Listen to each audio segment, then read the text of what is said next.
ओम श्री साईनाथाय नमः। Good morning, Sai morning. एक नई सुबह आपका इंतज़ार कर रही है। वो बुला रही है आपको कि चलिए दिन की शुरुआत करते हैं और लेते हैं अपने प्रभु का आशीर्वाद, और आशीर्वाद लेकर के शुरू करते हैं आज के दिन के सारे काम। और काम करने से पहले सबसे पहला काम प्रार्थना करना, सबसे पहला काम कुछ सीखना, अपने आप को चार्ज करना और फिर दिन के लिए बाहर निकलना। और निकलने से पहले अपने साईं जी का आशीर्वाद लेना और बाबा की उंगली अपने मस्तक पर लगाना और साईं जी से कहना कि प्रभु चलिए बाबा, हम काम पर जा रहे हैं, हम कुछ करने जा रहे हैं, आप हमारे साथ साथ चलिए और मेरे जीवन में जो होने वाला है उस हर कार्य को आप अपना आशीर्वाद दीजिए, ताकि मैं बेस्ट से काम को भी और अधिक अच्छा बना सकूं, और जो मैं सीखूं उसे अपने जीवन में उतारूं, सीखूं, करूं और उसे फॉलो करके अपना जीवन सुधारूं। प्रभु, जब तक आपकी कृपा नहीं होगी तब तक मेरा जीवन बाबा कुछ नहीं हो सकता इसका। और जैसे ही आपकी कृपा होनी शुरू हुई, मेरे दिन ऐसे बदलने शुरू हो जाएंगे जिसकी मैंने कभी कल्पना भी नहीं की थी। तो मुझे तो इंतज़ार है बस आपके आशीर्वाद का, आपकी कृपा का। वो कब बरसेगी मुझे ये नहीं मालूम, लेकिन मुझे ये ज़रूर मालूम है कि ज़रूर बरसेगी। मेरा साईं देर से देता है थोड़ा, लेकिन देता बेमिसाल है। मेरे बाबा को देने में थोड़ा वक्त लगता है, लेकिन कभी भी अपने भक्त को निराश नहीं होने देता। एक बार जो उसके दरबार में जाता है, उसके दुख कटने उसी दिन से शुरू हो जाते हैं। भले भक्त को पता चले या ना चले, लेकिन फील करने वाले फील करते हैं कि मैं शिरडी जाकर के अकेला वापस नहीं आया हूँ, मेरा साईं साथ साथ मेरे वापस आता है। वो कभी भी मुझे अकेला नहीं छोड़ता। एक बार जब मैं उसके चरण पकड़ लेता हूँ तो वो मेरे को ज़िंदगी भर अपने साथ रखता है, और हमेशा ये फील होता है कि तू चिंता मत कर, मैं बैठा हूँ, सब कुछ ठीक हो जाएगा। तो जिसका स्वामी इतना दयालु हो, उसका भक्त कैसे नहीं होगा इतना प्यारा सा, उसके भक्त के दिल में दया कैसे नहीं होगी। बाबा ने हमें सिखाया है कि दूसरों का पहले सोचो, अपना बाद में। किसी की खुशी अगर है तो आप अपनी खुशी भूल जाइए, उसको खुशी दीजिए। ये साईं जी अपने जीवन में करते आए हैं और उन्होंने हमें भी ये सिखाया है कि सबसे पहले खुशी देखो दूसरों की। कोई भूखा है तो उसे भोजन दो, अपनी रोटी छोड़ दो लेकिन उसको खिलाओ कि तुम खा लो। तेरी रोटी का प्रबंध तो साईं कर रहा है ना, तुझे भूखा नहीं सुलाएगा साईं, तुझे भी देगा। लेकिन वो आपका भाव चेक करता है कि आप उनके भक्त कहते हो अपने आप को तो क्या हो भी ना।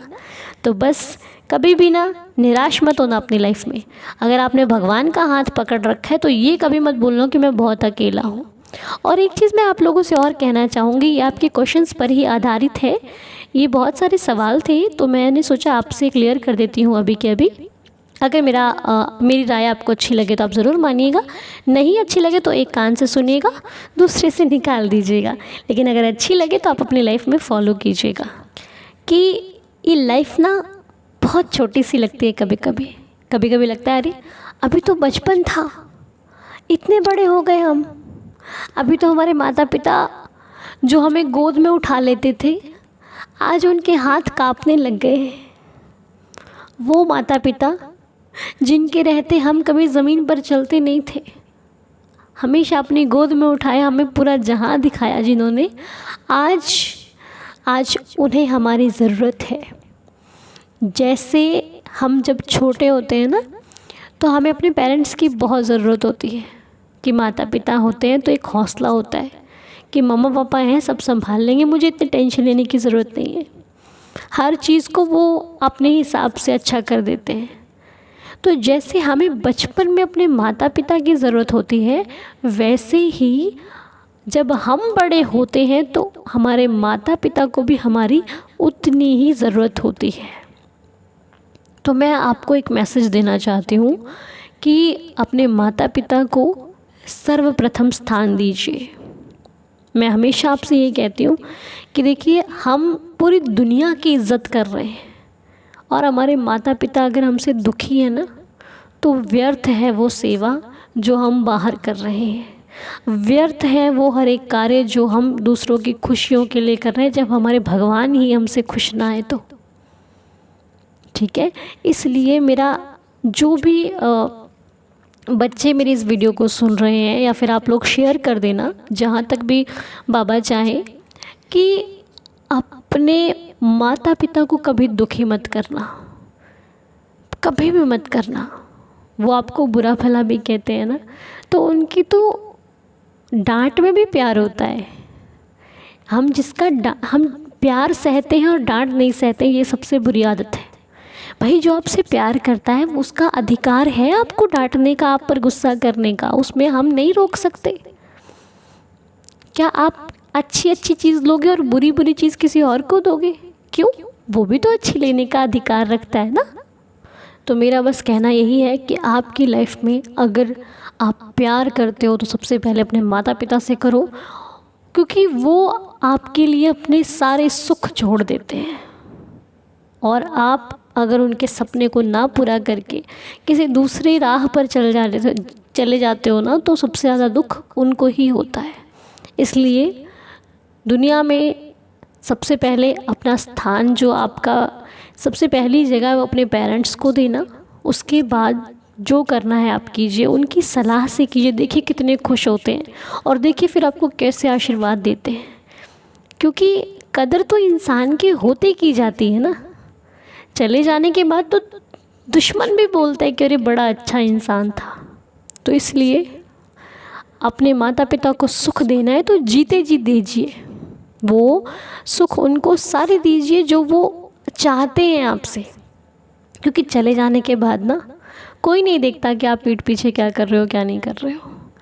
सामने नहीं किया तो पीठ पीछे करने से क्या फ़ायदा। इसलिए मेरी एक गुजारिश है, मैंने ऐसे बहुत सारे क्वेश्चंस पढ़े हैं माता पिता के भी, तो मेरा दिल हुआ आज आपसे बात करने का। तो प्लीज़ खुश रखिए उन्हें, जिन्होंने आपको कभी दुख लगने ही नहीं दिया, आपको टच होने नहीं दिया। जितना वो कर सकते थे उन्होंने उससे कहीं ज़्यादा किया।